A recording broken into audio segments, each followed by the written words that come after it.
Dementia Researcher with a blog and narrating. Almost as big as the undertaking of a PhD is the application process towards one. In my view, the process doesn't start when you begin the online form of your chosen institution, but months, possibly years earlier. Developing the kind of strong PhD application necessary not just to get into top institutions, but also to get funding takes a lot of planning and a lot of forethought. It pays to start early. Having applied to a number of programs when I started my own journey back in 2019, and having sat on the Graduate Studies Committee overseeing the application process at Oxford, this article is my attempt to condense what I have come to understand makes for the most compelling PhD candidates, and the advice I typically give to aspiring students. This article is all about developing the qualities and qualifications you might need to even apply for a PhD in the first place, how to find a lab and a supervisor, and how to go through the actual application process will be topics of future articles. First, know thyself. This sounds cliched, but ancient wisdom nevertheless bears weight. A PhD will take you at least 3 years, maybe 4 or more. You're going to spend almost all of your time for these years reading about, writing about, talking about, thinking about, and working on one thing. You're going to go in deeper than anyone has before. You'd best be doing it on something you actually enjoy and find interesting. It's also, to be frank, a rare and cool opportunity in life to be able to spend so much time and to go so into depth on a topic of your own choosing. It's thus really important to take some time to actually think about what topics really resonate with you and what things you really care about. Don't waste this opportunity. This is important both for your own motivation, but also because a clear sense of purpose will help clarify your application. It's easy to tell when someone is deeply and truly passionate about something, which, to an examiner board, is a good sign that if they admit you into their program, you're going to stick it out. Beyond the broad topic area, if you're reading this, you're probably interested in dementia research, but it doesn't have to be that. You need to find a good question. A good question isn't just novel and scientifically interesting. It's one that kind of annoys you. One that you keep coming back to, that keeps nagging in the back of your mind and has you always going, but why? A mixture of curiosity about the question and frustration at the lack of current answers is a good indication that you've struck gold. It tells you that the question is important, that it'll matter to other people if you can shed some light on it, but also tells you that you have the drive to go figure it out. This is all stuff you would figure out in the obvious ways. Read widely. Books, papers, blogs, journal articles and op-eds, review papers, and so on, all typically discuss open questions in the field at some point. Go to talks. In person is great, but there are also plenty on YouTube, and some online conferences are free for students. Talk to people in person is also super helpful. Ask speakers, lecturers, tutors, family, friends, anyone really, to get a sense of what they think the big questions are and what questions you might find interesting. You can also look at university websites and PhD postings to get a sense of what's out there, what research people are doing, and what resonates. It's also useful in this process to volunteer for different things related to your interest. This not only helps to explore your interests and get to know yourself, but it also gives you extracurriculars that you can use to demonstrate your interest for the topic beyond the academics. Maybe you can take part in a stall at a science fair. Maybe you can write a blog or make videos. Maybe you can volunteer in a hospital or care centre. All of these things help you to engage with and express your interests, learn more about yourself, and meet people who can help guide you through the process too, while demonstrating your broader passion and commitment to the topic. This is sometimes just as important as the academic aspects of your application, so don't overlook it. It probably goes without saying, this thought process needs to start well before you actually begin applying, though helpfully this is likely a useful process even if you're not planning to do a PhD. Nevertheless, when it comes to applying for a PhD, the first question at every stage will be, why do you want to do this? So it's worth having a clear sense of an answer. Experience is invaluable. It's another unfair cliche that to get a job, you need experience, but to get experience, you need to get a job. You don't need to have done a PhD to get a PhD, but having some research experience under your belt is extremely useful. I would argue essential, and not just because many PhD programs require it. Firstly, this is essential for you. You should know what you're getting into before you apply for a PhD. It's going to be a long slog, so it's better to find out if research is something you actually enjoy, or if you'd rather do something else before you go through the whole rigmarole of applying and attempting a PhD. Think of it as a try before you buy. There are many possibilities here. Consider volunteering for a research group, asking a lecturer or tutor if they have anything you assist with, or know of any openings is a good place to start. Undertaking research projects as part of your undergraduate degree if possible, doing an honours research program or diploma, or a master's program that includes research, an internship in a research position, or getting a job as a research assistant are just some ideas. Some are obviously more involved than others, but all amount to the same useful outcomes beyond just proving to yourself that research is something you really might actually want to do for 3 or more years. Experience is essential for skill development. When it comes to applying for PhDs, obviously your grades matter, and they need to be decent. Most candidates, however, will have a good academic track record, and while indicative of persistence and learning, academic grades don't necessarily reflect all the practical research skills needed for a PhD. These include time and project management, designing and planning experiments, troubleshooting and problem solving, searching for and synthesizing literature information, working independently and in teams, writing and presenting ideas, managing disappointment and failure, and technical skills around performing experiments like cell culture, pipetting, data analysis, performing interviews, stats, and so on. Sure, you could argue that many of these skills can be learned to some extent in an undergraduate degree, but it's far easier and more convincing to demonstrate these skills through research experience. Moreover, it shows you have an enduring interest in actually doing research and something of a proven track record. You don't have to be an expert in all these skills. Indeed, you don't expect it to be. These are the kinds of things you'll learn in a PhD itself. But having some basis in these, rather than starting from scratch, makes you a far more compelling candidate for someone deciding if they want to take you on or not.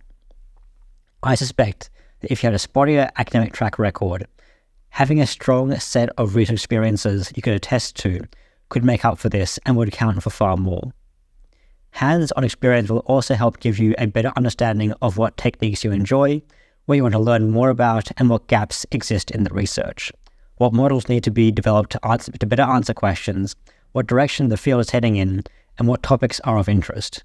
This on-the-ground knowledge can be particularly helpful when coming to developing a project proposal, where you need a clear rationale for the question you're asking, a justification for its novelty and importance, and an achievable plan for answering it. It can also give you a better sense of who is doing research in your area, whose research you have respect for, and whom you might want to work for, and who has a bad reputation and is better to avoid. Further benefits of research experience: mentorship. Another outcome of research experience is mentors, who can write references for you. Mentors don't just have to be your boss or supervisor or PI. They can be other senior students, current PhD students, postdocs, and other people in general whom you'd meet in the process of getting research experience who are further along the path than you and can offer guidance. Not only will you get to see something of their own experience and journey and day-to-day realities of research and get a sense of whether it's something you want for yourself, but they will also come to know you better too. From this position, such mentors can give you advice on skills you should consider developing that would make you a more compelling candidate, areas you need to improve on and how to do so, how to develop your interests and work out what questions are interesting and worth asking, and advocate for you and help you get opportunities to present and publish your research. They can also help with networking, pointing out opportunities, and broadly help you orientate yourself in the world of research and figure out how you might best fit in. Beyond general guidance that mentors can give, though, referee statements are a crucial make or break part of any application, but often overlooked, especially because they need to come from someone who knows you well and can speak to your interests, skills, personality, and motivation from a position of authority. This means that you must have known them for a long time and had a working relationship with them, minimum several months, ideally a year or more. The longer the better. This, of course, means you should be thinking about this far in advance. There is a big difference between a reference statement from a lecturer or a tutor who can write a paragraph or two on what a good student you were and how exemplary your grades were, with maybe an anecdote about an interaction you had in class, versus a reference statement from a mentor who fully believes in you and supports you, can write several pages attesting to your achievements, your soft skills, anecdotes about your persistence and ability to independently problem solve, what you're like to work with, and more. It's undeniably helpful if your referee is an authority figure in the field, known and respected, or someone who will put your name out directly.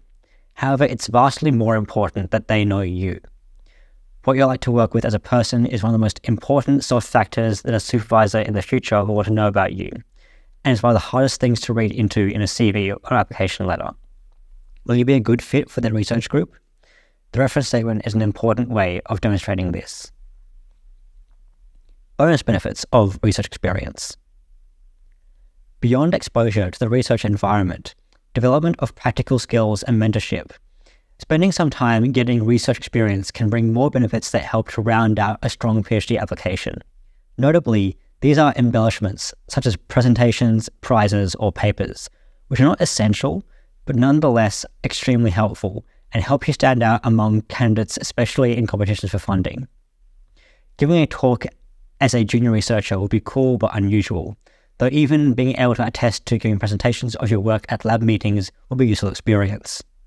You should hopefully, however, still have opportunities to present things like posters, even if it's only for a local or student-run meeting.